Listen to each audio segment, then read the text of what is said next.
rock and roll. All righty, sir. Would you like a roll call? Yeah, please. Delvo, Here. Schuler, Here. Dorf, Here. Dean. I think Debbie is excused on vacation, I believe. Great. Hinkvis, Here. Parma, Here. Reardon. Here. All right. We have 6 members, sir. Excellent. Motion to approve the agenda, please. Move to approve. Alder Dorf Second by Second. Parma. and Melody. All those in favor, signify by saying aye. Aye. Aye. Opposed, agenda approved. And the minutes from our November 9th and November 18th meetings, which I looked at, I had no trouble with them. I don't know if anybody else did. So motion to approve those. Motion by, Matt and Melody? Alderdorf, I think. Alder Dorf, I'm sorry. No, I was, Oh, all right, it was Kathy. It was Kathy. Matt and Kathy. She was singing Jingle Bells. Okay. somebody else's turn. There's a motion, second to approve the minutes of November 9th and November 18th. All in favor, signify by saying aye. aye. Aye. Opposed? Motion carried. Thank you. Regular business. Consideration of possible action on revised development agreement for tax incremental finance assistance for redevelopment project located at 419 Down Driver Way, parcel 5-1772, also known as the Fort at the Rail Yard. For a lot of reading there, Neil.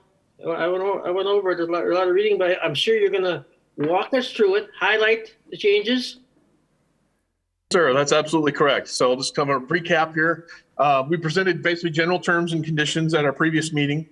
Kind of tried to obviously bring forward a draft agreement that reflected a majority of those discussions. Just to kind of recap a little bit, this is a changely done. The main summary of the changes is the number of units and the type of incomes being used for these particular units is the primary change being considered. Right. It's gone from 225 market rate units to 233 units, with 80% being workforce housing at the 60% AMI and 20% of market rates. So give you a summary. The project's been awarded WEDA tax credits. So that's kind of why it's locked in, kind of that unit mix in terms of the existing financing on the project. Uses of first floor have changed from 7,000 square feet of commercial, retail, and office space to a mix of office and common space amenities. That did go before the Plan Commission last night and was recommended for approval. So that did go through that. So that is scheduled to go to that aspect for the PUD zoning change is scheduled to go to council on the 21st. So kind of recap some of the specific areas where we were looking to add language to the original development agreement as an amendment. Wanted to see if they would consider adjusting the unit mix. The response was essentially because of, I think, primarily due to the financing mechanism in place that really was not an option. Talk about amending the PUD zoning being considered. That is moving forward, as I just mentioned. Trying to identify the payment schedule, if there's anything that could be done to the payment schedule in terms of accelerating the city's repayment back of the $2.1 million project grant that has already been invested in this project. Again, staff felt that after discussions with both DDL Holdings and the developer that trying to reallocate that essentially to accelerate that payment would cause undue stress on both the developer financing and on DDL Holdings. So at this point, there is no change in that. We're actually looking to finalize the actually Exhibit D for the agreement, because the version that was sent out that with Diana in finance and exactly what that schedule would look like prior to sending that to council. But probably looking to kind of keep that as flexible as possible to allow for investment in the project as early on as we can. Updated list of schedule of public improvements, discussion with both DDL Holdings and they're kind of looking at actually expanding that a little bit to not only the public improvements, but some of the private amenities that are actually going to be installed in the rail yard project in general.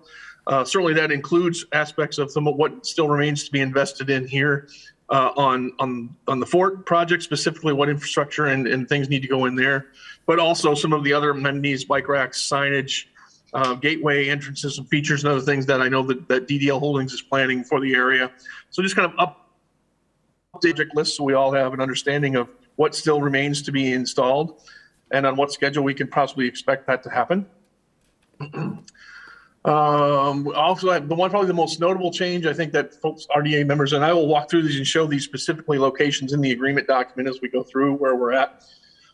Adding some very clear language with property management expectations. This is not only something that's probably going to be started to included with this project with TWG, but actually if done properly, we think should be a standard set of language for any residential project, market rate or otherwise, going forward that receives any public assistance from the city. So I'll highlight those specifically as we go forward. And then the other item, I think that I guess part of that actually having them attach their standard lease document as an attachment to this agreement. So both the RDA and council and staff actually know exactly what provisions are being required through their lease agreement with any renters that they have. The final one was kind of very clear RDA approval of any actual interior finishes. I think there was some discussion over some concerns over making sure if those finishes were going to be cut too much on price that could affect the overall project and the quality of the project. So making sure that the RDA has an overall look on that and approval of those types of things. I guess I'd like to share my screen, Mr. Chair, and actually go through those specifically language. We have had a meeting with specifically with TWG and DDL properties here just on Monday. We just yesterday, we had some discussions on kind of where we're at. So I would like to kind of show where we're at on there. So we're expecting still some formal comments from both TWG and possibly from DDL properties in terms of reviewing this document, but we have had a conversation and walked through the changes that I will show you here shortly. So I will share my screen here. Can I ask a question, Mr. Chair? Yeah, please. Okay. Yeah, I know that we will be opening the floor. I know there's some people here or that want to speak on this, and I'm thinking it's most appropriate to open the floor after you've explained things. But I'm open, whatever way, Director Steckschulte, you would like it to be. Certainly, it's. I would say it's the RDA's your option to do that. So this will not certainly take long to highlight these specific sections. Okay. So if it's okay, I would certainly. I guess it's up to me. I go through these and provide that information, and then certainly be happy to address any questions and hopefully have some comments on some of the things in here as well. Okay. Thank you. Proceed. Perfect. Okay.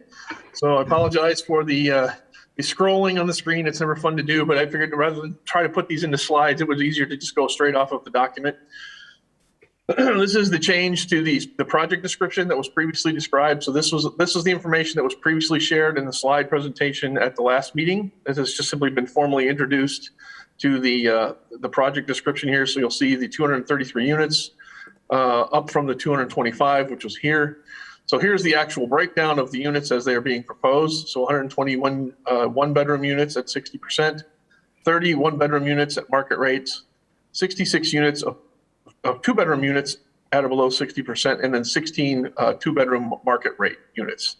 Then the first floor connection has been changed to with the description of these are the uses on that first floor. So I just wanted to make sure that we actually dropped that in. That description was again from the previous slide, but it's actually been dropped into the agreement of what is actually being proposed right now. And I am feeling this is the section that has where most of the comments and questions may be coming from both members as well as possibly the public. So any questions on that at this point? It's just in terms of the description of the project as proposed. What is 60% of the area median income? What is that number? If I had Debbie here top of her head, I want to say that was around. Well, actually, I think if Cheryl is, I think Cheryl's on the phone. Cheryl, can you please confirm that number for me?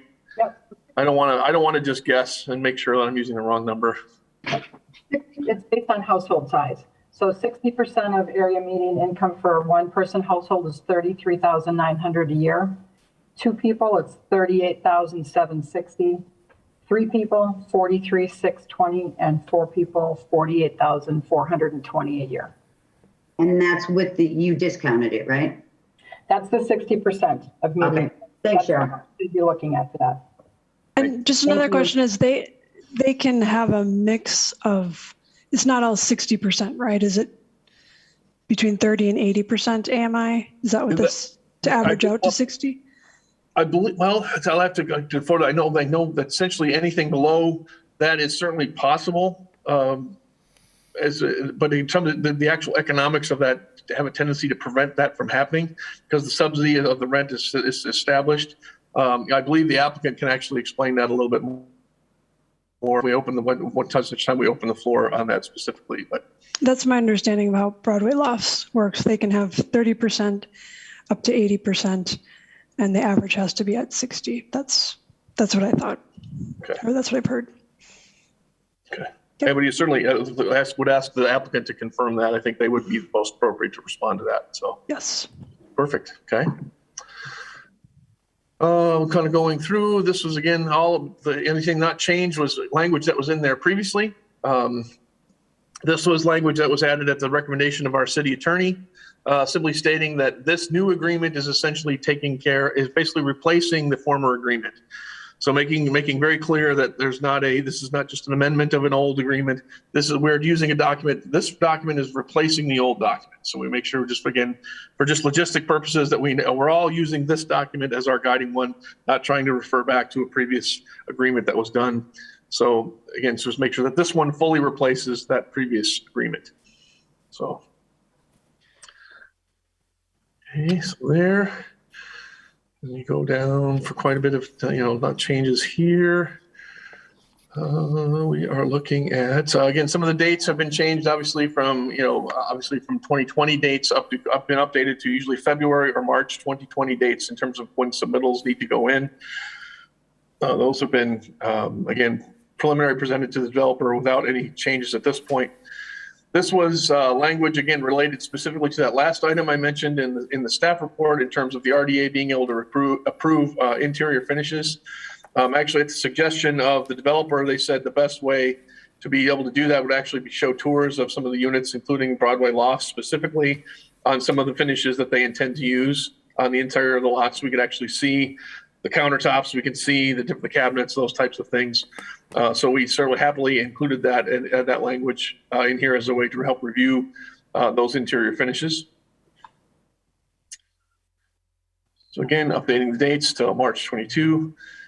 Okay, this language here. This is new.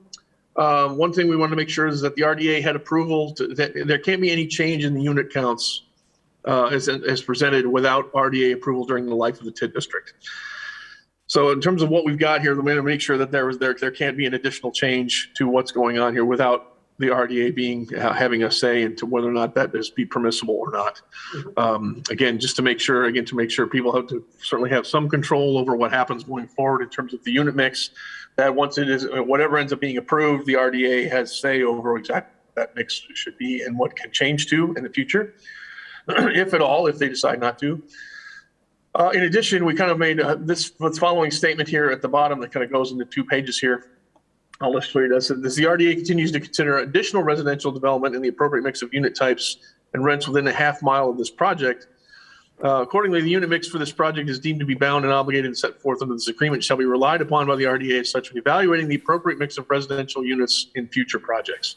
So what we're trying to say here is while this agreement is specifically with TWG and the city, as we consider any other residential projects in this area, we're basically trying to make a statement that the RDA wants to, if we're paying attention to the unit mix in this area, we'll probably want to wants to maintain a certain balance of those mix.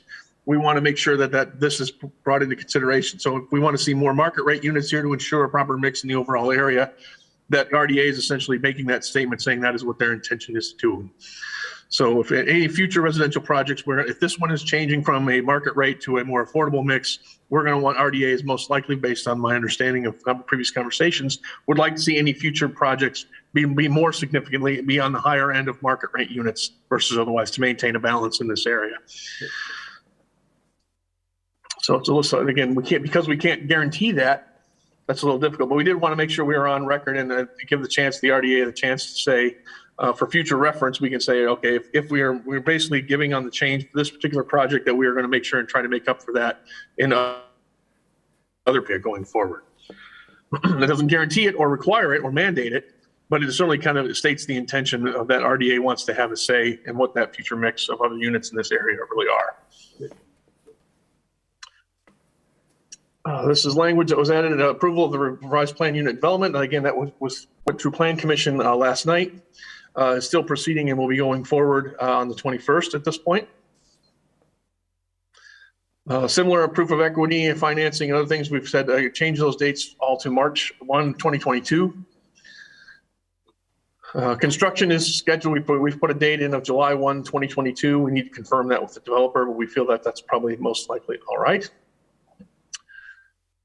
This is the language. We talk about the list of public improvements. Maybe we kind of listed up public and private improvements. We've adjusted that actually since our meeting with the developer and with DDL Properties. Basically saying that we're requiring that that list be updated and it get to be installed for the entire rail yard project, not just the fort. We want to see, in terms of what sidewalks still need to go in, what if there's trees that still need to go in, what are the order of schedule that we anticipate those things going in. The reason we feel it's important to put this in here is that we know there have been some delays in some of the things getting done.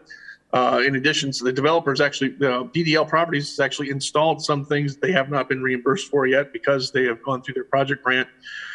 So it's just kind of an effort to make sure that all parties involved here have a clear understanding of what's actually been installed, what needs to still be paid for, and then actually what is the schedule going forward? When can we have an expectation to see those things continue? That the expectation is that those things do continue, that they don't get held off forever, that efforts need to be made to keep those amenities in a really great area stay on schedule and don't get delayed unnecessarily. And make sure that there's still an expectation those improvements still get made. Mhm.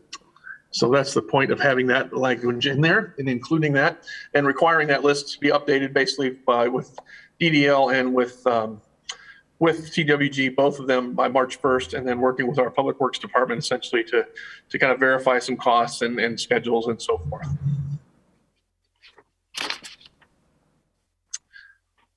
Here's the language we mentioned related to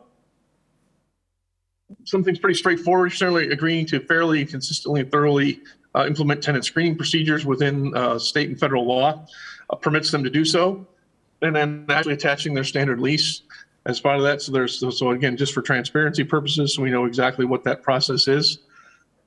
Developer agreeing to address any tenant issues in accordance with executed lease procedures, consistent with state and federal law, and any requirements of applicable financing entities, in this case WIDA, especially since tax credits are being done. So there are certain performance measures they have to make sure that they are maintaining. Medical ordinances and codes and correcting any violations and paying any fines related to such if those happen.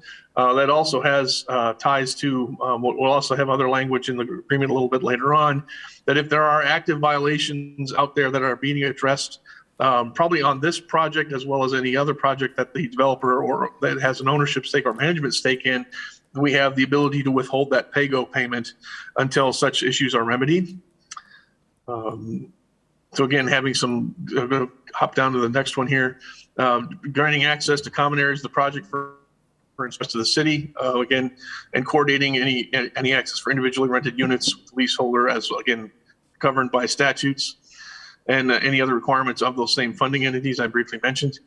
Then the last one was on one we've had some discussion on already with DDL Holdings and TWG, making sure we actually have some sort of ongoing forum or maintenance to make sure that there's a meeting essentially to address any issues that could come up related to the property.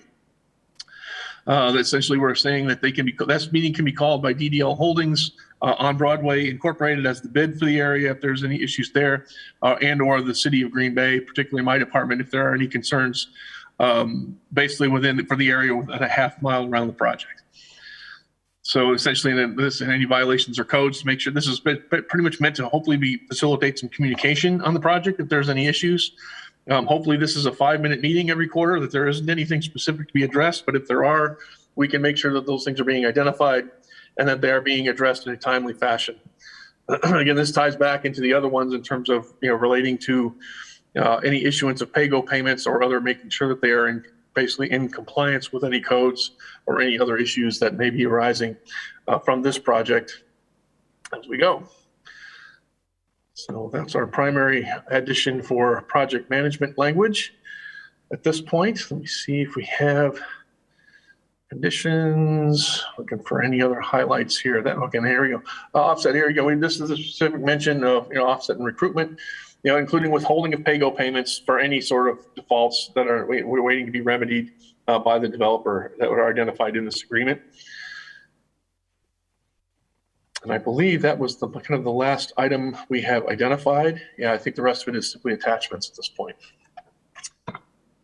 Before we open up, and I should know this, Neil, but obviously Vanessa is no longer legal counsel for us. Who is doing that job? That's correct. That is Joanne Bungert, and Joanne just is on here on screen. She's our interim city attorney, and she's been the one we've been working with on this. Very great. She's been super responsive, despite my late night emails. I miraculously have comments back in the morning, which I'm most appreciative of. So, Joanne has been our contact, and will be for the foreseeable future, I think. So. Okay, Joanne, you're online, right? Yeah, I'm here. Oh yes. How you doing, Joanne? Any comments in regard to the contract? I mean, obviously you did a lot of work. Yes, I think Neil covered at least all the major points. Effectively, the major changes had to do with the format, terminating the prior agreement and establishing that this was going to be the new agreement with the new terms, new requirements, new project scope description. I think that was the major change of the DA. And then just ensuring that the other agreement is being terminated by mutual agreement of the parties in signing this agreement moving forward. Well, welcome aboard, and I hope you're having fun. Yes, always an adventure. Without a doubt. All right, thank you. Yes, absolutely. Any comments by the group before we open up the meeting? For other comment? I'd like to really hear from the public first before we talk. I think that's more appropriate, because then we can frame our questions around that. Okay. Up to the RDA though. No. Okay. I guess I have a question, a history. If I could do that first. Yes, of course. I just don't, and this is because I haven't been on RDA that long, but so there's a WIDA, and then what assistance does the developer get from the city? I guess I don't remember. That was probably before my. No, yep. This is I'll try to keep it. It is actually a more complicated TIF assistance items that we do have, Bridget, in terms of our agreements. This was written kind of before a lot of us were on board. Okay. Essentially, it's a little more complicated. Like it's a 3-party agreement, which is in itself a little unusual. There's TWG as the developer in this case, DDL Holdings as kind of the master developer of the rail yard itself.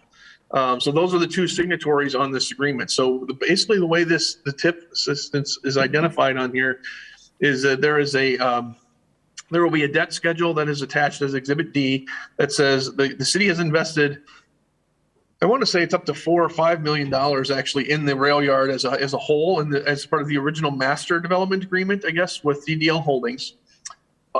Part of that is about $2.1 million that was allocated, I think, directly towards this particular project, development of this one. So part of that overall project grant has been kind of divided up, and this one is allocated with the Fort project. So we have essentially a $2.1 million upfront grant that we're treating, the city has invested in this particular project. So the way the TIF assistance will work going forward is that there will be a schedule established in terms of saying, this much increment every year will go towards paying back that $2.1 million. And after that, there's essentially a scheduled division of the increment, the remaining increment beyond that, between TWG and DDL properties going forward. So they will essentially divide up the rest of the increment that's allocated to them beyond once that agreed upon payment back to the original project grant happens. So that's a very simplified version of. Nope, that's great. That's helpful. I appreciate it. Yeah, Sure. A kind of related question. So it's going to be $21 million validation guaranteed? Correct, sir. And I'm not sure you can answer this, but roughly how much tax base is that? I know, not tax base, tax generation is that? I think $21 million. I don't know, Diane, if we have that number handy, but I want to say we know that the increment is for each year that the project doesn't go back. We think it's about $500,000 that essentially that doesn't get added to the TIF district. Okay. So I think that's probably a pretty fair estimate of what that tax contribution would be. Okay. Yes, that is correct. All right. Thank you. All right. Neil, but that would be less, but then you have to take the base off of it. before you do the calculation. Yeah, that assumes that assumes a full $21 million new value. Yes, correct. So Diana, I was thinking, yeah, net the base value would be a little less than that. Correct. Okay. Any other general questions before we open up the meeting? This requires an extension of the TID for 3 years. That was one thing I didn't hear you talk about, Neil. At this point, we have not included that in here at this point. Kathy, it's a great question. That actually has something that has come up previously. I think the Joint Review Board and I think the RDA has discussed in terms of feeling that if we didn't want to commit to that without knowing if it was going to be necessary or not. I think it was certainly the developer's preference would be to incorporate that right now, would be to add those 3 years on to that to ensure that would be present. At this point, we have not included that extension in, but we always have the ability to add that at a later time if that case can be made. But if we think that there's certainly value to adding it right now, staff certainly doesn't have an immediate concern with adding those 3 years at this time. But it has not been included at the current time. When is it set to expire currently, or end, or I'm not sure the right term. I want to say it's 14 years. I think there's someplace in the agreement we have. Because it's actually in here. It says pursuant to provisions, I'm not going to read the numbers. The city has included the property within tax increment 14, which will provide part of the financing for certain costs of the project. The developer requests that the RDA and city ask the Joint Review Board to extend the termination date of the TID 3 years from 2033 to 2036 in order to provide sufficient funding to cover project costs. That is, Neil, that is on page 5 of your document. Okay. That's in the contract. Let's see. That's the from the former. Page 5. There we go. Let's see here. Taxing. Yeah, the developer requests that. But then I guess it has not been that, at least at this point, at that section, it does not, it doesn't certainly being requested, but yes. So it is still part of the developer's request. I'm looking at Michael. I'm sure they're still asking for that right now. Is that part of what we're approving today then, or does somebody else approve that? No, we don't approve that. That would come back. It's, that would be the RDA's choice. Incorporate that, we could very clearly state that we would like to make that request and try to move that forward. I think we may have to take that forward to the Joint Review Board possibly at that point for additional consideration. So it's not just a one step here at this point. So it would be RDA Council and then also Joint Review Board to make that happen. So that's why even if it's in this agreement, we can make the request, but it does not get approved until the Joint Review Board would actually bless that. But what if we decide we don't want to? It feels like it's already written in the contract. Yes. If we approve the contract today, I feel like that's the heart of the problem here. Yeah, we can add language that clearly states that it is not enacted without further council and Joint Review Board authorization. Yes. Yes. Well, that makes sense to do that, I think. Because it also says it would that they need it to provide sufficient funding to cover the cost, and I found it in 2 areas. And again, I think that has certainly been presented. I think at least as it was my understanding as it was discussed previously, that they didn't feel that at this point that it was necessary to do it at this point. Wanted to wait and see how the project went to see if additional increment would be generated enough to cover that and not require that going forward. That was certainly more likely to be the case, I think, under a market rate project. So again, that language is existing language. We can certainly address that and either include it or exclude it at the discretion of the RDA. I would think that we would want to exclude it if we're not going to vote on it. And I would be curious where the developer's at with that. If they're saying they're requiring that 3 years. I think Diane comment as well. Yeah, I just wanted to let you know, we did take it through the Joint Review Board and they held it in 2020. So, we made that attempt to take it through. At that point, they were not willing to extend something that was to end in 2033. Right. So then we should just remove it saying that the TID goes through 2033 period.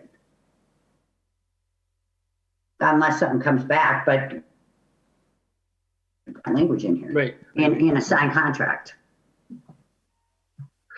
I mean, they would like it, but you don't get it. I mean, there's a lot of things in contracts that you'd like to put in, but you're not able to. Okay. So that would be mine, but go ahead now, we can open the floor. Yeah, and keep that thought though. Oh, I'm still keeping it. Okay, because later on, when we get into motions, we can add your thought or whatever. So Yeah. keep that thought. Okay, anything else for we open up the meeting? Motion to open up the meeting, please. So moved. Alder Dorf, Second, Bridget. second by Bridget. All those in favor, sing by saying aye. Aye. Opposed? The meeting is open. How do we want to handle this, Neil, as far as the comments? What's the order? I guess I do have a couple of notes, I guess I would say, that we've received, and I did email out a comment for everyone. Just wanted to make sure that had been passed on. Ms. Van Gemert is on the call, but I think her instructions, at least previously, was if I could just pass her comments on. So if I could just do that real quick here. Let's see here. Just read this very quickly. RDA members living in a small town. This is, and again, Karen, I guess we can ask Karen for her official address here. And when we get done here, I can get that for the record. So we'll make sure that her name and address is reflected in the minutes.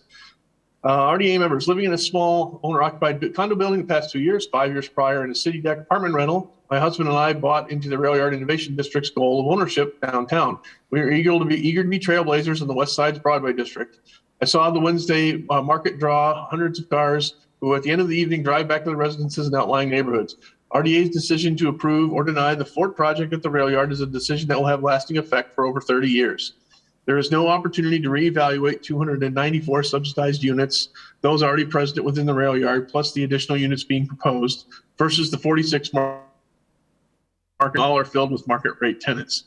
The two condo owner-occupied units are the only home ownership properties in the Rail Yard. The RDA sanctioned market study of October 2020 notes strategies to be competitive with its outlying communities.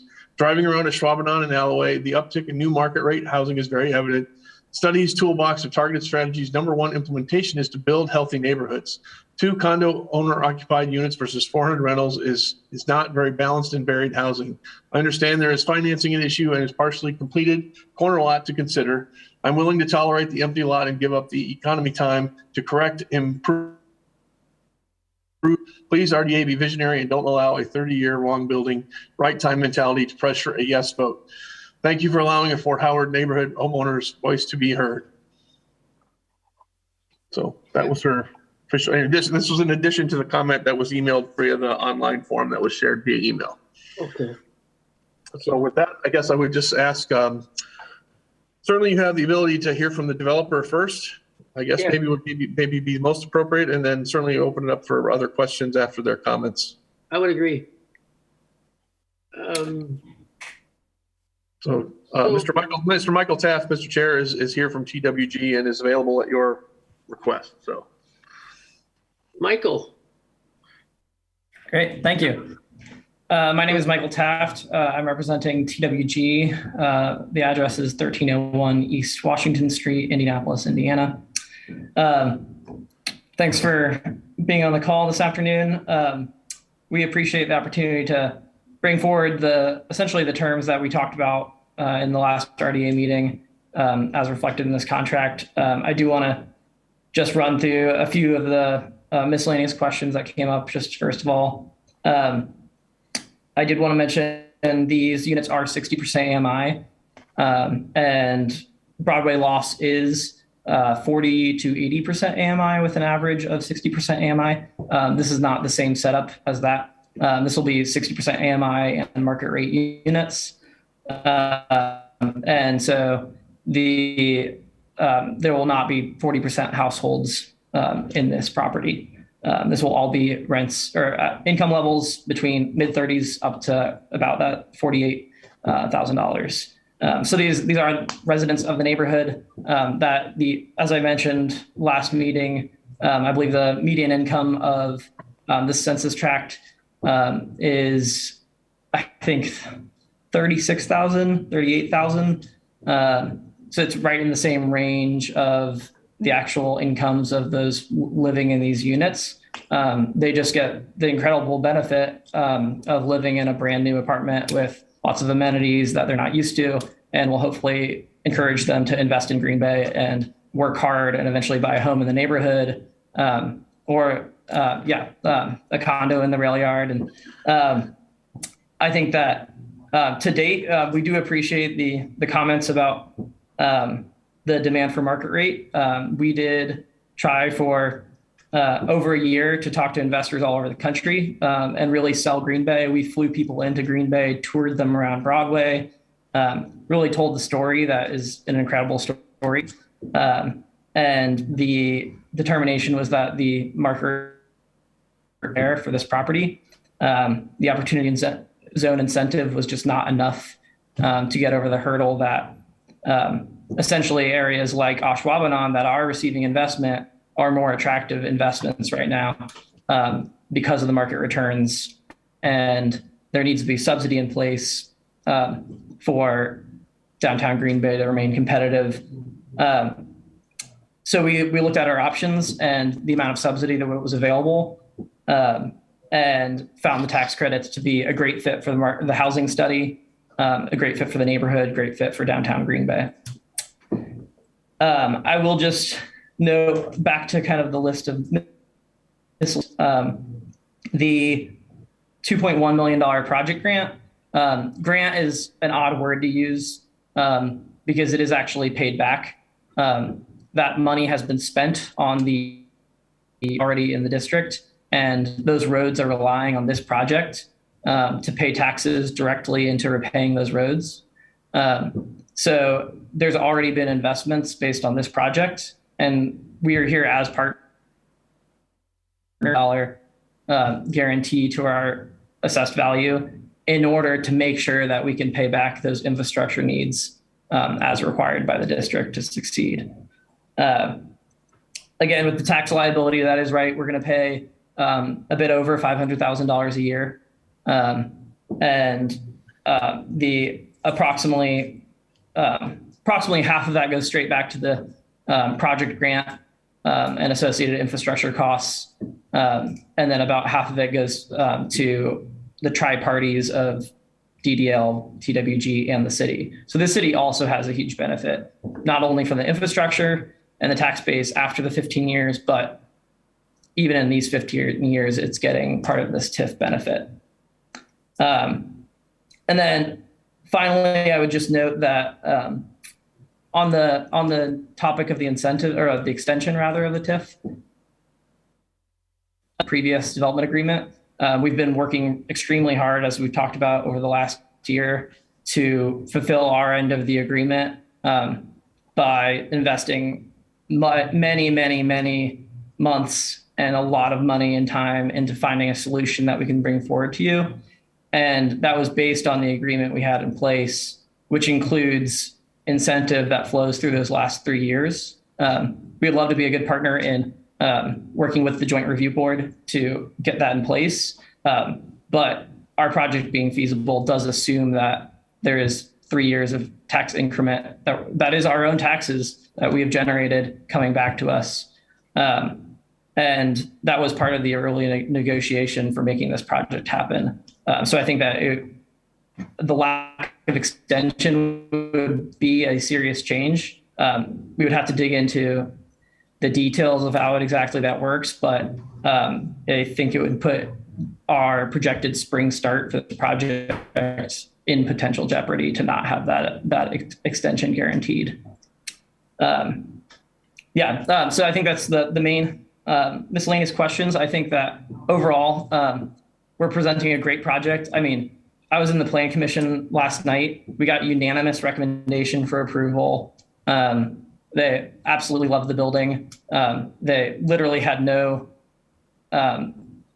negative feedback. Everybody just took time to make comments about how much they loved it. I say that truly honestly. Like 3 different people spoke up to just thank us for the building, which felt good that we were delivering affordable housing that looks like this. So all that said, we're excited. Okay. So one question. So Michael, you are intent Take this on- agreement on the 21st so that we can be ready with financing. Sorry, I didn't catch that. Kathy, please. We'll continue to go forward. I got it at the end. Questions for Michael? Hey, Michael, this is Matt Schuler, and a couple quick questions, and I'll just run them both out. When did your original financing fall on this project? And then the second question that's related is, how did you end up starting the project and get partially done? Sure. Yeah, that is a great question. So essentially, we found an equity partner that was a well-known financial advising firm that has offices across the country. And they were starting an opportunity zone fund. At the time, there's a big push all over the country to create these funds. And then very few people have, a single, I think we were asking for, don't quote me on this, but something like $14 million of equity. And nobody has a single slug of capital gains that is $14 million. So they structure it in a way that is an equity fund, which is fairly normal. But the fund typically commits to investing in a project, and then they work with their clients to invest their clients' funds into that larger qualified opportunity zone fund. All that said, we have had a commitment from a very reputable fund, and we knew that it would take additional time for all of their clients to get their gains in because it was such a new program, opportunity zones. And we knew that basically we were confident in the market. We knew that winter was approaching. This was in early mid 2020. And this was kind of the, I don't know if you guys remember June 2020, but still when things weren't looking too bad in the medium term for COVID, and there weren't construction impacts yet in a material price way and that sort of thing. But essentially, we started work because we wanted to stay on schedule. We wanted to deliver the TIF increment and deliver according to the schedule that we had committed to everyone. So we did invest easily over $2 million in starting the project, so it would be ready for that full equity cash infusion to come from the Qualified Opportunity Zone Fund. What happened is that the fund basically did not have the subscription expected. They did sign on a lot of money, but not enough money. So that was dragged out through the fall and winter. And I believe it was in the winter of 2021 that we were informed by the fund that they were no longer seeking to fulfill their obligation to fund the project. So we had anticipated that. We weren't stupid. We kind of knew that something wasn't going to plan on that side. That is highly unusual in the industry. We will never work with that partner again. I'm being polite by not naming them, but they are a reputable, nearly household name, but we would never, ever recommend them or work with them again because this is a huge hit to the project. Upon getting that news, though, we did immediately start looking for solutions. We looked at all kinds of different solutions in terms of structuring the capital and looking for other opportunity zone funds and non-opportunity zone funds. And ultimately, we found that the essentially supercharged WIDA credit that had just debuted in December 2020 was that could still make this market rate project happen with the same build quality, the same impact on the area, and not need those market rate funds. So we worked on basically simultaneously running through the WIDA. This takes several months. The WIDA requirements at the same time as working our best to attract more market rate funds. That ultimately did not work out, and we had to turn to the WIDA solution, which is still good, but we did try literally everything to keep it moving forward. So sorry for the saga, but it was a very tense couple months there and a pretty burned bridge with from that equity investor. But that is the way that we found the project today. Matt, does that answer your question? Just getting off mute, Gary. Yes, it does. That helps add a bunch of context that's very, very helpful in understanding how and when the project pivoted and some of those things on the timeline that we weren't able to get into in the last meeting. Okay. Other questions for Michael? Michael, you talked about the 3-year extension. You're saying this project doesn't work without that. So, and you talked about the original agreement. I don't know what that means. Yeah, so the TIF agreement for the market rate project, which it was actually a TIF agreement for a $21 million project. It did not specify market rate or affordable. But it did basically say, hey, our TIF is intended to go through 2036. It is not officially to that point. So the intent of the agreement was to say the city was taking on the role and running point on getting that TIF extended. And if that didn't happen, they're confident enough in that extension that they're willing to backstop it themselves. And there's all kinds of different solutions to that. I mean, we could get pretty creative, but I don't know our financing figures super well from 2033 to 2036 off the top of my head. But I know that that was the basis upon which all of our financing is assumed. So it would be a pretty significant change to work around that extension. Other questions from the floor? Neil, Chair, can you respond to that? Yeah, I just want to the language is essentially what, just the short version of what Michael said. If for some reason we aren't able to get that extension done from 2033 to 2036, that the city is going to make up that difference of what that money would be. If the TIF is not available, then the city is pledging to be on the hook to do that. And that is section F on page, page 7 here. That's under the first, so under the pay-go reimbursement. So it's section F specifically says that the city was pledging. That was from the original agreement. Is that still in there now? That language is still in there right now. Okay. Kind of uncomfortable with that, but we'll talk about that. I Anyway, have a question yes, please. for Michael. This is a 3-way agreement, which, as Neil pointed out, is quite unusual. Can you explain why it's a 3-way agreement? And when I read it, it says the DDL Holdings gets paid first. Yeah, I can briefly answer, and then if possible, I might put Paul Belshner on the spotlight to give some context on that. They are the master developer, and they brought us in as the mixed-use multifamily expert to make sure that great projects like this could happen that were a little bit outside of their focus. In the flow of payments, we both get money from the TIF essentially simultaneously.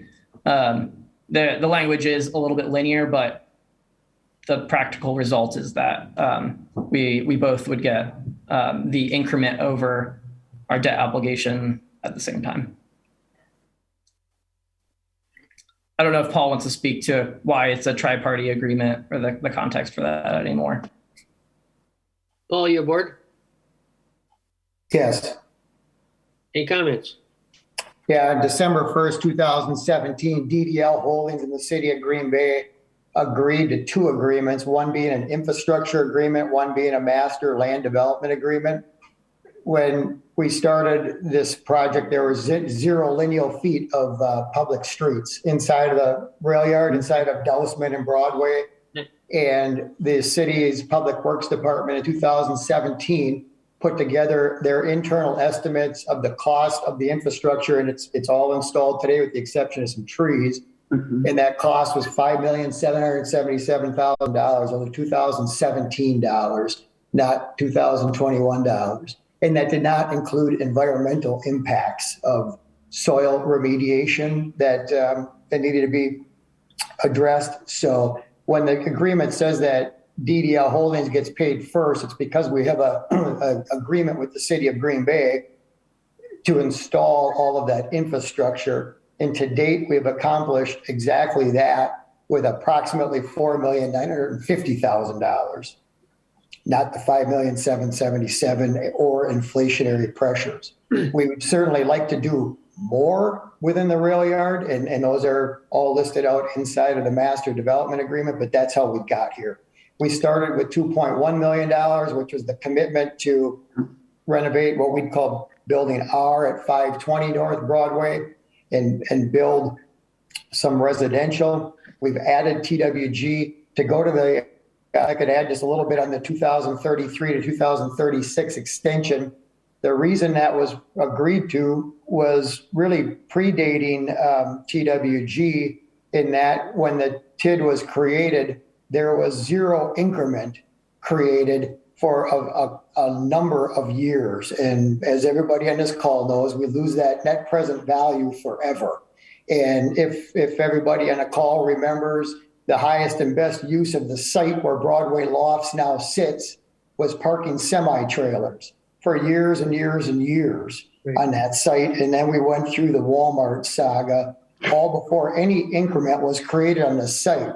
So when Broadway Lofts presented itself through our partnership with TWG, hence the first tri-party agreement to share in how we're installing all the infrastructure and paying for it, the agreement, and that agreement already was to extend the TID from 33 to 36 because DDL Holdings contributed its 50% of the pay-go that it's afforded in the master development agreement, and so did the city of Green Bay. We gave all the pay-go to TWG to incentivize Broadway Lofts. DDL at that point was making business decisions based upon the extension of the TID, and that language then appropriately carried over later in 2019 to the agreement that we're looking at today for the Fort project. Okay, Thank you. thank you. Other questions for either of the developers? How about anybody else like to make comments from the floor, or they're on this conference call, Zoom call? Matt Jacobs is the one that spoke with me, and I don't know whose hand was up first, but Ken's hand is, Ravinsky's hand is raised, and Matt Jacobs' hand is raised. Okay. Whoever you want. Yeah, Matt can go first. His hand Yeah, was Matt. up before me. yep. Matt? Thank you. So I see that there was WIDA funds added to this. Typically, WIDA is federal money. So with the WIDA tax credit, will prevailing wage be on this project? No, that wouldn't be applicable for this project. It would be what? That wouldn't be applicable for this kind of funding. Okay, then the second part to my question goes to page 12. They pretty thoroughly lay out that the developer will fairly and consistently implement screening with state and federal laws. This is all great for the tenant. Would TWG be opposed to similar language that would protect the workers in the construction of the building as well? Just something similar to TWG would and subcontractors all follow state and federal labor laws. Would there be any opposition to that? Honestly, I think we would have to refer that to our legal counsel. Yeah, I don't know exactly what the terminology and.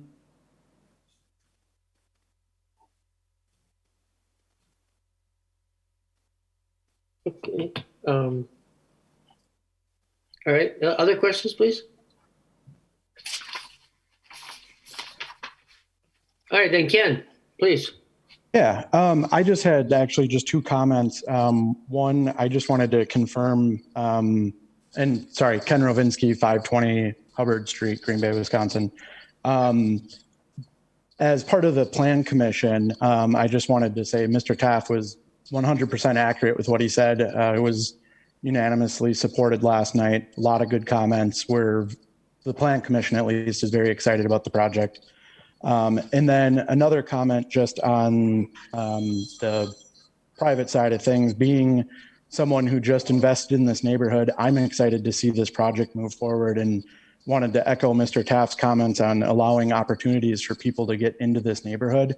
I think this just provides just a really, really nice housing in a neighborhood that will then potentially open up other opportunities for hopefully potential homeowners in the neighboring properties. So that's all I wanted to add. Thank you. Thanks, Ken. Anybody else? While we're in open session, anybody out there would like to make comments or questions? Yeah, Gary, it's Matt, and I'd love to ask one more here in open session, and it's to Mr. Taft. If we don't approve today, what's TWG going to do?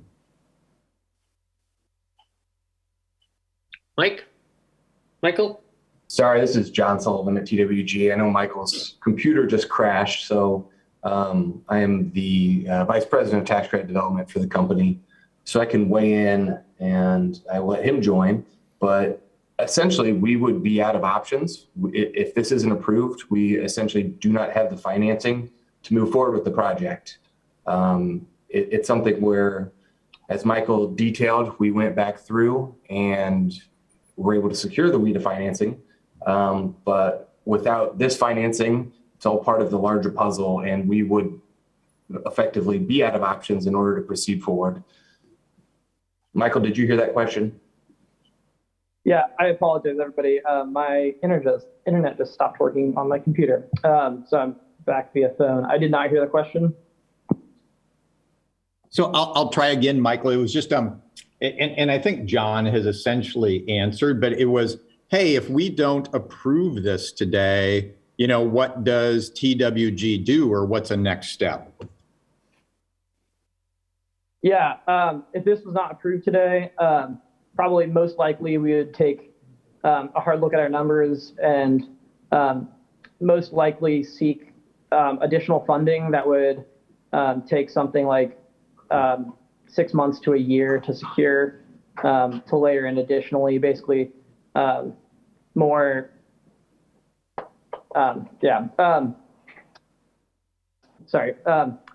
but we would look for other options, but we've already done that, frankly. And I think that we would do our best, but I think that this is pretty much what we have to bring to the table.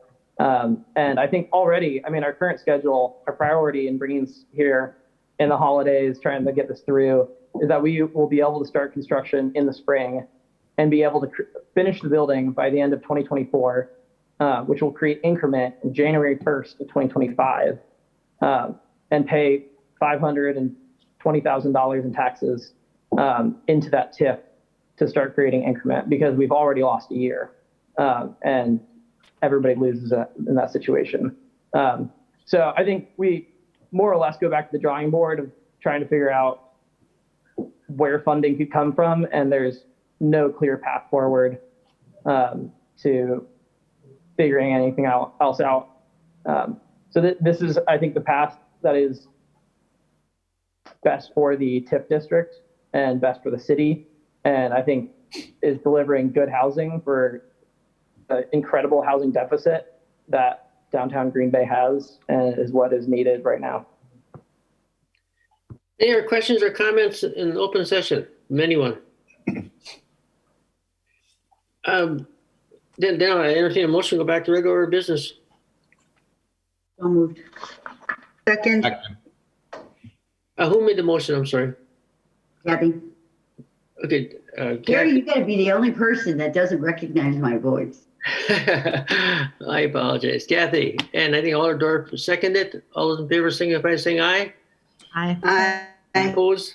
Back to regular business. Diana, are you aboard? Diana? Finance Director? She's on mute. Yeah, you're on mute. Yes, I'm here. Any comments from a TIF perspective? We Go ahead. From the TIF perspective, correct. We were looking at the numbers that were originally ran in 2019. I will agree that numbers don't, without the extension, the amount that the developer and the both DDL and TWG gets, it's reduced. The last 3 years are when they're making up more of their money. Okay. Great. Questions or comments from the committee, from the authority?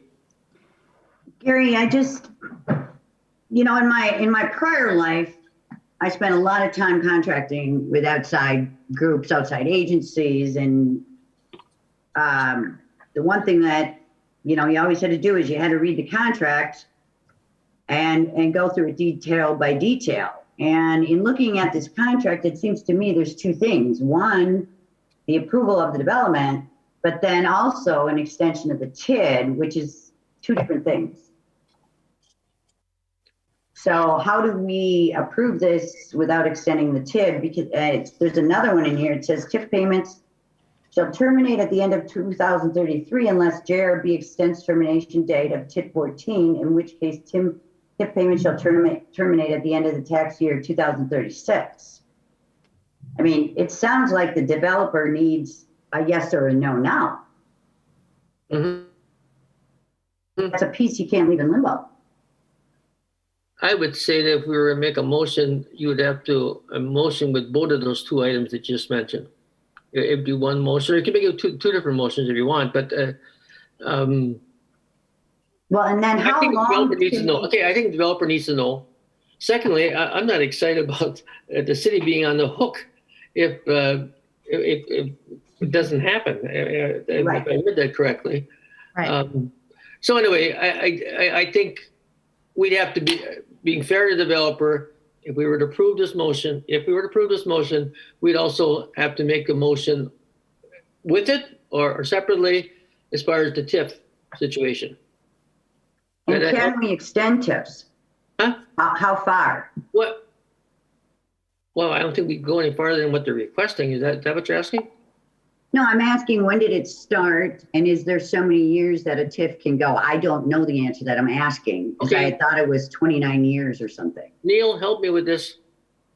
Well, I'm looking at, Diana, I believe, has the numbers up, I think, right now. Oh, I'm Give sorry. me a moment. I'll have to look up that TID particular, but I will have it in a minute here. Okay. Yeah, generally the last 5 years of a TIF district is usually reserved for that. That's the expenditure period goes up to the last 5 years. There's general TIF district that aren't previously committed and engaged, and that's just revenue then for the TIF district. So if you want to kind of extend into that, that's the normal procedures. If you have the ability to add on to that in terms of it certainly would require joint review board action to approve that. Again, we're specifically looking at a situation where it's just a matter of if again, the language that's in there right now says the city will basically proceed with the request with the joint review board. And if the joint review board approves it, then so be it. And then the extension is there for 3 additional years. If it's not there for 3 additional years, then it is on the city's, essentially is the city's responsibility to identify a replacement revenue to make up for whatever that equivalent would have been for that extra 3 years of TIF revenue that was not achieved. So I think certainly the risk from the city's standpoint is like if that is not approved, where do we come up with those funds? Yeah. And previously, obviously, and that's not admittedly that is, at least to my knowledge, that is not identified in the agreement. I certainly think that with the change in the project and the fact that it's now an affordable housing project and the change that's going to probably makes that case a little easier to the joint review board, that there's not going to be extra increment around that's going to be able to be used to just automatically cover that the additional 3 years may actually be required. According to, again, to Diana's look at the numbers in terms of just first glance, is that appears to be the case. If this was, suddenly we had a $21 million minimum and then suddenly this came in at $40 million, we would have extra increment that we could say, you know what, odds are we might actually have extra increment that we can use to cover that what would have been generated those last 3 years, and we can just use that increment and not need those 3 years. Without that extra additional increment above the $21 million guarantee, it does appear likely that those 3 years would be needed to do that. So again, it's a contract, a legal document. It's either in or out, meaning we're either going to extend it or we're not, right? Well, the one we can put in there, Kathy. Fuzzy language. Yeah, I think specifically what we can do is we can make the request to make the extension, because when the city is not the final end all be all on that. So the joint review board is the one who would authorize that. Right. So the only thing we can commit to is actually pursuing that extension with the joint review board. That's what we can technically pursue. So then we'll take all the rest of that out of the contract and say that we'll pursue that. And then what happens to that section F where the city's on the hook if that isn't, right? That's, I think, the trick. Like, sure, we can put that language in here, but if it doesn't go through because we aren't the final say, then we're on the hook. Right now, as it's presented right now, that is the case. I mean, I guess the middle of the road option would be that we would agree to pursue that extension, and if it's not approved, that we agree to go back and we'd have to revisit the agreement with the developer again. I like that. Deanna, did you want anything to add? I guess clarify that. I mean, so you can say like, well, then we have to go back and revisit, but we've already moved forward with that agreement. So what hands are tied at that point? The cities or the developer? I feel a little frustrated in that a lot of the requests that were made in the last meeting, and I apologize because I had to leave the last meeting early, but then I just hear like, nope, we asked about this. Nope, can't do it. We asked about this. Nope, can't do it. You know, I feel like we need the 3 years, can't do it. And then I hear, well, it might be, delayed from construction from spring, or they might have to go back and look at financing in 6 to 12 months. And my gut says 6 to 12 months, we've already been waiting, right? We've been waiting. Do I want to keep waiting? No, but I also don't want to rush decisions, whether it be, financial decisions for the city that put us on the hook, or, tie our hands from a TIF perspective, or just the wrong project there for, foreseeable future. And we're rushing it because, we had a situation where it work sat, partially done, still sitting partially done. Sure, I'm going to give Mr. Taft the benefit of the doubt that there was a lot of work being done behind the scenes, but I can remember previous meetings where we asked, hey, what's happening there? And the response we got from the city was that we're not getting calls returned. That makes me frustrated to now jump to say, hey, we got to be, good partners on our end. But we weren't getting good partners for the last couple of years while, from when the construction started summer 2020 to this point. Now all of a sudden it's a rush. And I don't like to be put in that position. I don't think that's fair to the city or the RDA. So that's just my gut response. So it ties in both to the type of project we're looking at, but also then, as Kathy brought up, with the TIF language in there. I would echo Melanie's points. It's interesting. We're hopefully emerging from a pandemic, and it would be interesting to see how different things would look in 6 to 12 months, especially with more activity at Light Park. If cruises come in, as we know, things can change in an instant. And the next 6 to 12 months will hopefully be a very regenerative time for downtown Green Bay.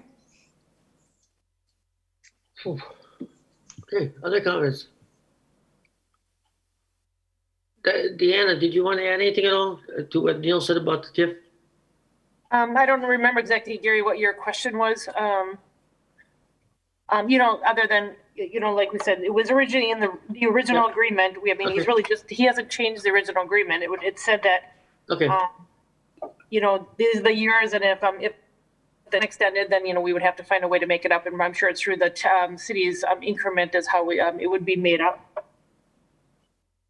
Okay. That was also when it was market rate though, too. But the calculation was done on a 21 million assessed value, and this development agreement still says it's going to be 21 million Right. It hasn't changed. But I do agree, there was probably some assumption that the value was going to be higher. That's not written into the agreement, but at a market rate project, I think there was probably some assumption that the valuation would have been higher than 21 million. So that was this 21 million was the guaranteed floor on the project. Okay. Other questions or comments? Or entertain a motion? Chair. Dorf, please. So I would like to ask Director Steck-Schulte. So if this doesn't get approved, then what? Then what goes on? Well, I guess if the RDA's position is that the entire agreement there's no value to the entire agreement, then certainly we're probably back to square one. If there are particular aspects, say like the TIF language specifically that's in there right now that was previously approved. If we want instruction to go back and try to work up something with the developer on that particular aspect, I think we could certainly bring something back in January at the RDA meeting if that would work for the developer's schedule, but that would be certainly a question for them. So I think it's up to the body in terms of level of comfort. I guess at this point, my gut position, I guess if you asked me point blank, would be to certainly that the city would agree to request and try to pursue the 3-year extension. But not guarantee that if it doesn't go forward, that how we would cover that. We would have to, I think that's something that would need further review and discussion and probably need some language added in terms of designate exactly how that would be covered in the case of that not being approved. I agree with that not being further detailed out is probably needs some additional explanation. If I'm an RDA member or council member, I would certainly want to know, try to identify what that funding source or strategy would be if, in fact, that the TIF is not extended 3 years. So it sounds like they already. Excuse me, I'm still at the floor. It sounds like how can we approve this today when that's not what the language in the contract says? Help me understand that. I don't understand that part. So obviously your direction could be to move an agreement forward with revised language addressing that particular point. Right. Yeah. Okay. Thank you. Okay. Now I'm done. Bridget, please. I'm sorry, Barb, I didn't know you were. No problem. I guess I'm still confused because it sounds like from Paul and from others we've heard that there already is an agreement that says that that's the deal. And that's true, but that requires, again, there were deadlines and things that when under that original agreement of when construction was supposed to have started and okay, completed gotcha. that are essentially passed. I gotcha. Essentially, or at least not feasible to reach at this point, simply because. Okay. So that's why we're having the discussion on updating the agreement to try to reflect the current time frame. Gotcha. All right. Other questions or comments? If not, is there a motion out there? I think. Do we have to close the floor or did we close the floor? I think the floor was closed, but I know Mr. Taft does have a. Okay. Let's close. Kathy? I would move forward with how did you put it, Director Steck-Schulte? If it's to go ahead and agree to pursue the 3-year extension from 2033 to 2036 with the Joint Review Board. And if that's not approved, then have to sit down and we'd have to revisit it with the developer exactly how that 3-year window or 3-year amount would be made up for.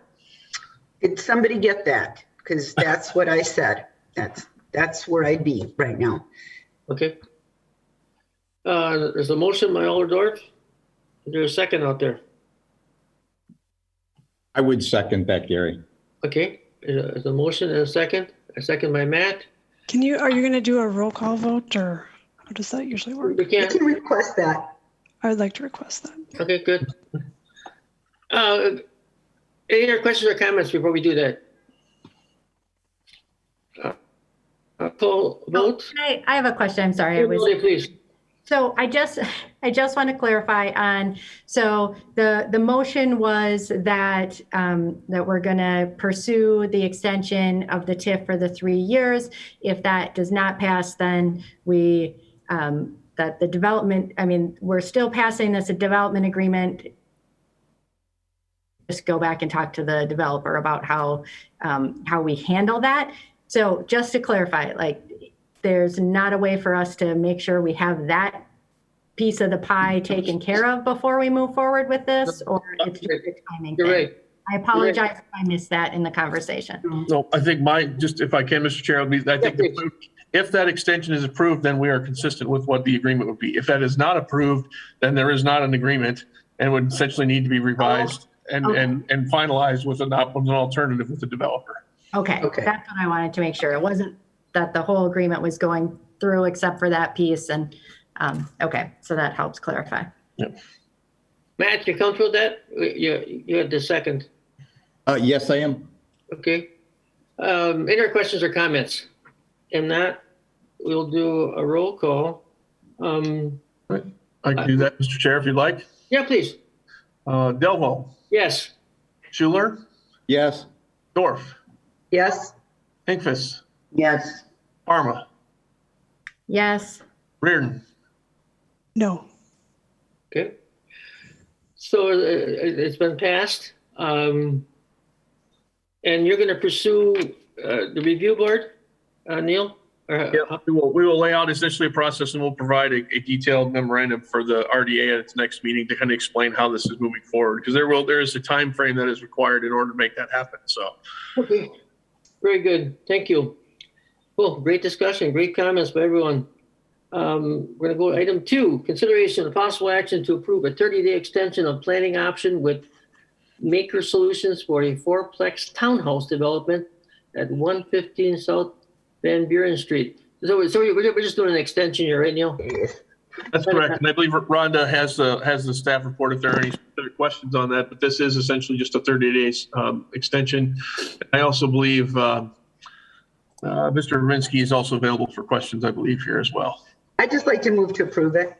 Okay. It's a 30-day extension. That's very reasonable. Yep. And I approve, or second. Kathy, I recognize your voice. Kathy, I recognize your voice. Alderdorf, and a second by Kathy. All those in favor, signify by saying aye. Aye. Aye. Opposed? Motion carried. Thank you. Number 3, consideration of possible action on a memorandum of understanding between the RDA, the city, and On Broadway regarding the management of Light Park facilities, coordination of events at Light Park, investment in public improvements at Light Park and on North Broadway using TID 5 funds. I know Kathy has some questions. Yes, sir. This is okay, Mr. Chair, I'll provide a brief overview of this. Please. Essentially, as we just mentioned, the expenditure period of TIF districts, we are in the last year of TID 5 before it enters into that period where we're not allowed to make expenditures unless we have funds committed in order to make those investments. So what we are trying to do here with this is to actually provide some action to commit funds that we are anticipating coming in here this last forward to 2 specific project areas that are already approved in the TID 5 project plan. Those 2 areas specifically are streetscape improvements on Broadway and then park development in Light Park are the 2 general categories that are mentioned in the TID 5 project plan. So specifically, we are looking at trying to commit those funds for Light Park improvements, including dock wall improvements, art installation, lighting, trails, new entertainment stage, and public restrooms. So some of that has related to some of the bidding that this body has previously reviewed and discussed and approved. The other item is Broadway streetscape and electrical improvements, including the removal, repair, and or replacement of a lot of the electrical infrastructure and lighting along Broadway. These 2 areas have been identified, again, already in the project plan. So we're trying to essentially commit the funds that we are knowing we're projecting to have available for these last 5 years to kind of make those funds available to make these improvements that are already approved in the project plan. So the number of, I think a question did come up. The project is having a fund balance of just under $5 million. The projects that are identified here, that does not take up the entire $5 million. That's actually a lesser number. I think folks remember, I think we had a budget of $2.2 million for the actual dock wall improvements that this body reviewed and discussed. That bid actually came in at like $750,000. So there's some savings from that particular project. Again, we're talking about the park designs, the shelter design, and other improvements and installation of those particular projects. So some of those things are in the initial stages in terms of planning and design. by entering into this agreement with On Broadway, which we have already had some discussions about them becoming the operator actually for the new facilities being discussed here. So by entering into this MOU, the staff's intention is to basically commit these funds through this memorandum of understanding through being reviewed by this body and then being reviewed by City Council, subject to final design and a more detailed agreement, but essentially making the agreement with On Broadway that states in exchange for an approved agreement on how they can operate those facilities, that the city is committing to make these improvements. So in short, that is kind of the summary board. And again, the actual memorandum of understanding will not be much longer than the document you have in front of you in terms of the staff report. It's meant to be a fairly simple document and just to identify the commitments by both parties essentially, so we can show that we have committed the funds. So what we're asking for is an RDA recommendation and direction to proceed with that MOU and to forward that on to the City Council for discussion and approval. I've got a number of questions, and I'm sure others do too. As far as overlooking these improvements, wouldn't it be done by Public Works? I mean, is On Broadway going to actually be looking at the walls and the lighting and all the rest of those? No, sir. In fact, the money. This is to be clear. This money being allocated to On Broadway. That is not what is being done here. Right. These are funds that the city is committing to spending on these projects, but not committing a check directly to On Broadway. This is simply in terms of for their work and efforts that they're doing in terms of the city is committing to making these improvements. Okay. So On Broadway, I guess I'm still a little confused about what their involvement is with this. Yeah, I guess we're including them, Mr. Chair, because normally in order to commit funds to make sure that they're actually on, that we have met in terms of the statutory requirements on there, some sort of agreement or commitment or bid document or other thing is generally required to do that. And certainly we're not ready to proceed on a lot of those improvements. We've identified On Broadway as the partner to identify. And so in terms of, again, we had already been making these in a separate discussion with them anyway, in terms of how they might be able to operate and do something at the facility at Light Park. So we're kind of using that relationship essentially as an opportunity to make a public commitment of those funds, essentially through a memorandum of understanding that has to still go through the City Council for approval. And again, it's just identifying and making a legal and public commitment of those funding that would meet our TIF requirements to make sure that those funds have been committed. Without that TIF requirement, we'd probably be proceeding with these projects individually over the next several years and just dealing with them on a one at a time basis. But because we have this requirement that the funds have to be committed before the end of this year, we're looking to use this memorandum of understanding with OBI to essentially to commit those funds. Okay. When I look at your recommendation, you got direct staff to prepare an MOU with OBI to commit TID 5 funds, et cetera, et cetera. Then it's going to go to City Council or City Attorney and then City Council. If you're going to do an MOU, wouldn't we want to see that before you went to City Council? This mostly the MOU, we have one that is roughly drafted, but it's essentially the text that is in the background report, Mr. Chair, of your staff report. Okay. That's essentially 90% of what that agreement is going to say. This is not going to be a super long, detailed contract.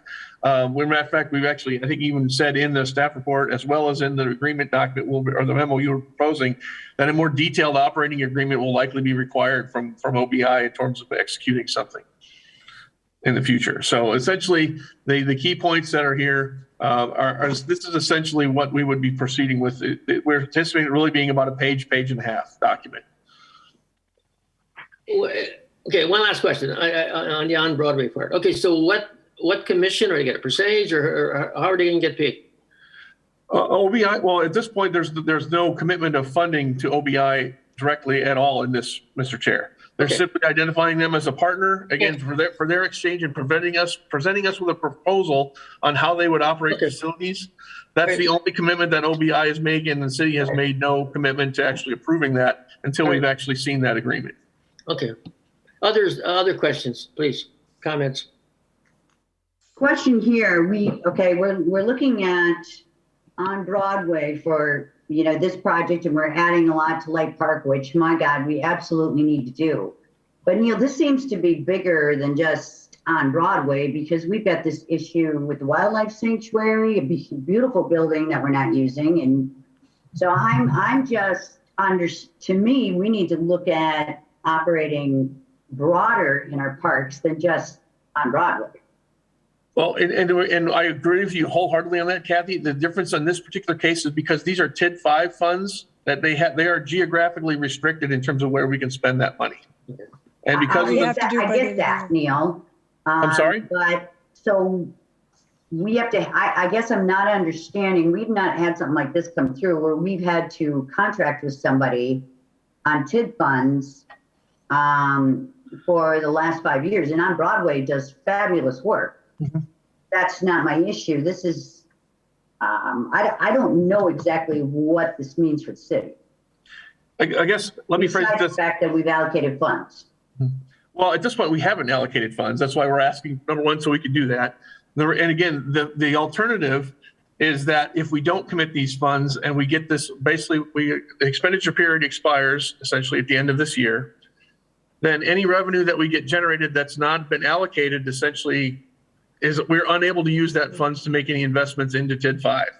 And essentially that is, those funds essentially get distributed then back to the taxing jurisdictions unused at the end of the 5-year expenditure period. So really this MOU is kind of a means to an end to be able to use these funds.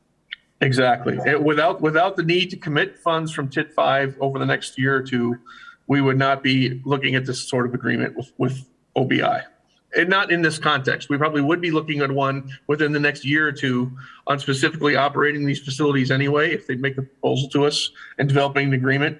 This is simply identifying what we intend to do, and to essentially show when if we have an audit back, say when this TID closes, that we're going to come back and say, did you guys have funds committed, actually action taken by the RDA and City Council to commit funds on approved projects that are consistent with your TID project plan? We can say, yes, we did. Here's the agreement that allowed that where we committed those funds. So when we commit the funds, Neil, beyond what we've identified here, who makes the decision on where it goes? I mean, if it gets approved or not. Well, City Council will ultimately have an approval over this item right here. In addition, those, again, the way we don't have to take these back because these are projects that are already identified in the TID 5 project plan that have already been approved by the RDA and already approved by the City Council and already approved by the Joint Review Board. Right. So that's why we're making such an effort to make sure to allocate those funds to those projects because they already are approved and it's a clear, clean, justifiable investment of those TID funds. Yeah, I'm talking about the above and beyond those funds. Does that still come back to the RDA? Yeah, on individual projects, absolutely. And that's why, Kathy, you guys have had the discussion on the dock wall improvements that you guys have already come through and talked about.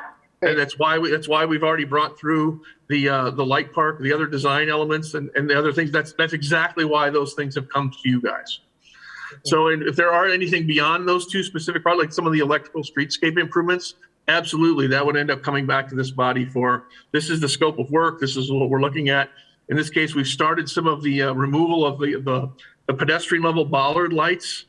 We've actually had out removing some of those to kind of help start some of that project and try to save a little money to do that. But when we actually get in contract in to go in and replace those and actually have new installations made, that actually would be a public works contract. But because it's TID 5 funds would come back to this body for final approval before the contract was awarded. Thanks, Neil, for all the grilling that you went through. That's good questions. That's all right. That's absolutely. This is an unusual process because we have this, and that we have funding available in the TIF district prior to it closing that we want to make sure to be able to invest. It's a great problem to have. Now, they don't always work that way. Sometimes we have to move some things around and make sure we do that. So it is a problem of opportunity, I guess, so to speak, in terms that we know we're going to have these funds available. So we're just trying to identify those projects that could still be justified to use those funds on before the expenditure period ends. Yeah, and I think on Broadway is a great community partner. It's like, what happens 5 years from now, Brian, if you get hit by a bus? Thing can happen. Don't say that. All right. Other questions or comments, please? Alder Johnson has his hand up. Yes. Yeah. Alder Johnson, please. I don't know if it would be appropriate maybe to open the floor because I'd be speaking to you as an on-Broadway rep. Move to open the floor. Motion, second by Melanie. Melanie. All those in favor, signify by saying aye. Aye. Opposed? Motion carried. Thank you, Chair. Obviously, Brian Johnson, 516 Hubbard Street. I think something that perhaps Neil didn't mention that maybe I would add to the conversation, I think perhaps provide some clarity around this. Certainly, the city could proceed with doing this without on Broadway. I think the advantage of including on Broadway in this is really being driven a little bit by us. You may recall that previously there was an item before you to approve for basically the installation of a bathroom, right? A bathroom and a park shelter. And one of the things I suggested at the time that this could be an opportunity for a public-private partnership to enhance the facilities within the park that would require some level of commitment from private partners. So, I mean, to me, when I look at this, I say, hey, if the city wants to go at it alone on this project, you'll get a park shelter and a bathroom. If you engage in a partnership with On Broadway, you can get a much more robust facility. The terms of that to be determined yet, but that's not what's required right now to encumber the funds with the TID. Okay. I mean, we're not going to commit to the raising of private funds without having the ability to manage the facility. And ability is the key word, because that will all be dictated by the terms of an agreement, which would be subject to the approval of this body and then ultimately city council. So all of those terms will be hammered out yet, but my board isn't necessarily willing to move forward with a commitment of anything without knowing that there's the ability for us to have an opportunity to manage the facility. So that's really what's driving it. Okay, very good comments. Any questions for On Broadway? Now that Brian's on board? It's nice to be able to call you Brian. Hey. All the time, Chair. Hey. Any other questions or comments? Otherwise, we're going to go back to regular order business. Motion, please, to go back I'll make a motion to return to regular business. Second. And second by Matt. All those in favor, signal by saying aye. Aye. Aye. Okay, we are back to regular order business. Very good discussion. Anybody want to grill Neil anymore? No, I'll make a motion to approve. That was Melody, right? Yep. Yes. In a second. Second by Matt. Questions or comments? If not, all those in favor, signal by saying aye to the motion. Aye. Aye. I think I have to abstain. Okay. I'm on Broadway. Yep. Yeah, very good. Thank you. All those in favor, signal by saying aye. I think we did that. I'm sorry. Okay, motion carried. All right. Wow. Great meeting. Wow. Big stuff, Neil. You're a busy young man. You and your team, I should say. They keep me jumping, Mr. Chair. So that's what it should be, though. It's okay. Cheryl, anything you want to add? Update on the housing study. You've been very busy and all that stuff. Anything you want to add? Briefly, Chair, we had a tour with our WIDA reps, the acting director, Kim. Oh, yes. Our state rep, Christina Shelton, John Searles, our WIDA rep, who I think replaced Debbie. And then the mayor, Neil, and I took them on a tour of our opportunity sites for development of housing in Green Bay, gave them the pitch on the needs of Green Bay, which are different than Milwaukee. A lot of projects done in Milwaukee, but had an opportunity to work with them for the morning and just express what we thought was important when dishing out WIDA tax credits. So it went very well. Very good. Thanks, Cheryl. Yep. I didn't have any questions on the financial. I did have questions with check register, but Krista answered them all. But anybody else have any questions with the financial report or check register? If not, director's report and project updates. Neil. Okay, excellent. These next two items, as directed by the RDA, provide additional information back on both the essentially the Stantec change order, which was approved at the City Council. In addition to the A&E services for Light Memorial Park. I did have a question from Melanie regarding provision of the actual copies of the proposals. We are happy to do that, and we can send that out to anyone who's interested in. I think Melanie's question was whether or not that was standard procedure. And from what I've researched with our purchasing department and parks department is generally that is not how that has been done. The actual review team receives the full proposals, but then if they're providing a recommendation, it's generally a summary that's been presented onto there. They are public record, and we're certainly happy to forward those on. So if anyone besides Melanie would like to see the full detailed proposals on any of those, happy to include that and share that. I think from a staff perspective is, if there's really interested in that much level of information, that we probably would just recommend doing the actual selection at the RDA in those cases, in terms of actually having them be the selection committee, rather than because otherwise you're kind of doing the same process 2 times in a row.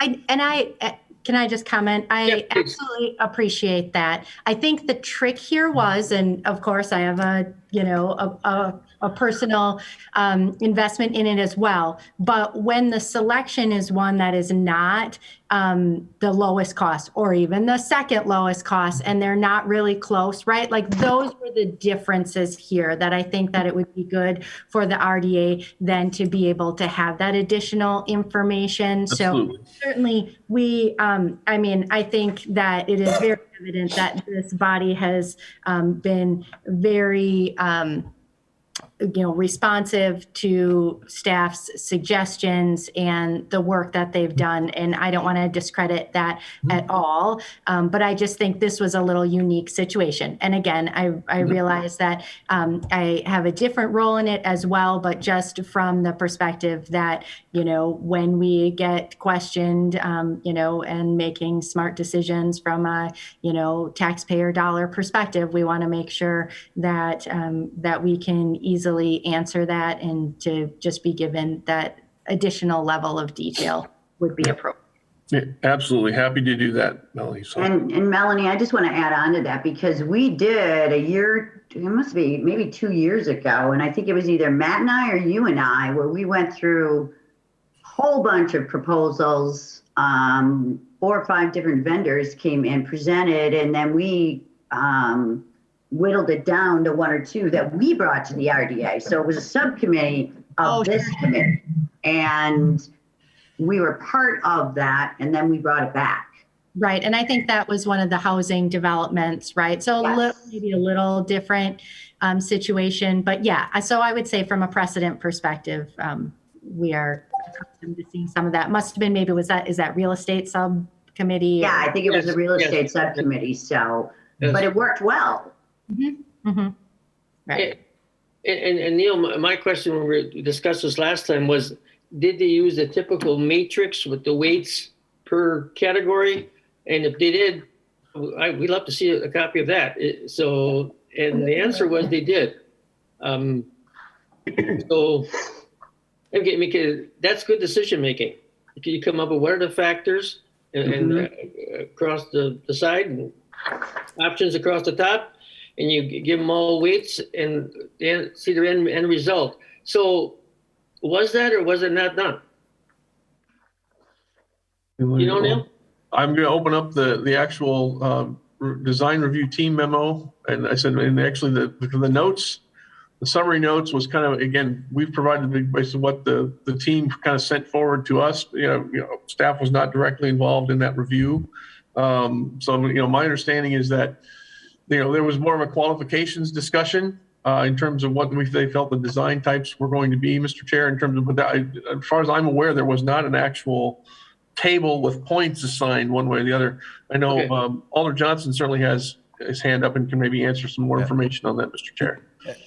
I can't confirm that was done. And in fact, it indicates in the memo that it was 11 points that separated the two top candidates. Well, I mean, the way we got to an 11-point separation is because we did do the matrix. Okay, good.